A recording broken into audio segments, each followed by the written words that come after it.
Inilah kisah ulama yang pulang membawa banyak harta, tapi sang ibu justru mengusirnya. Peristiwa ini terjadi pada abad kedua Hijriah di wilayah Makkah Al-Mukarramah. Pernah hidup seorang ulama besar bernama Imam Syafi'i, penggagas mazhab Syafi'i yang diikuti oleh sebagian besar umat Islam di Indonesia.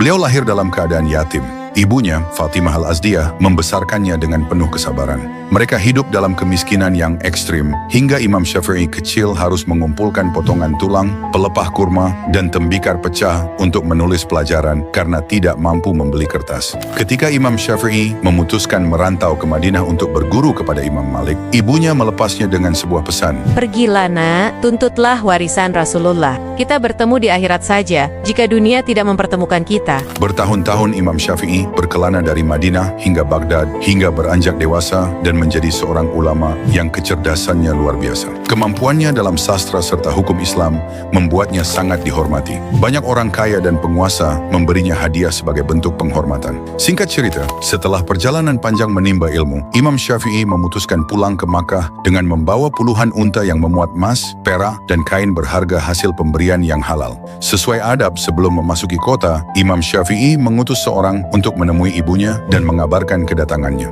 Utusan itu berkata kepada sang ibu, "Kabar gembira, putra Anda, Imam Syafi'i, telah kembali dengan membawa kesuksesan dan harta yang sangat banyak hingga memenuhi lembah." Mendengar itu, sang ibu menjawab dengan nada dingin, Katakan padanya, aku mengirimnya pergi bukan untuk mencari harta, tapi untuk mencari ilmu. Jika dia pulang hanya untuk membawa dunia, sampaikan padanya bahwa dia tidak diizinkan menginjakkan kaki di rumah ini. Saat pesan itu sampai ke telinga Imam Syafi'i, beliau menangis. Beliau menyadari bahwa ibunya sedang mengingatkan tujuan awal, niat dalam menuntut ilmu. Tanpa ragu sedikit pun, beliau memerintahkan orang-orang di sekitar gerbang kota. Wahai penduduk Makkah, siapa yang butuh unta, ambil. Siapa yang butuh emas, ambil. Siapa yang butuh kain, ambil. Dalam hitungan jam, harta yang dikumpulkan bertahun-tahun itu ludes dibagikan kepada fakir miskin di pinggiran Makkah. Beliau hanya menyisakan tumpukan kitab, catatan ilmu, dan pakaian yang melekat di badan. Imam Syafi'i kembali mengirim utusan. Katakan pada ibuku, hartanya sudah habis dibagikan. Yang tersisa hanyalah Syafi'i dan ilmunya. Mendengar itu, tangis sang ibu pecah. Beliau membuka pintu rumahnya lebar-lebar dan memeluk putranya seraya berkata, Sekarang,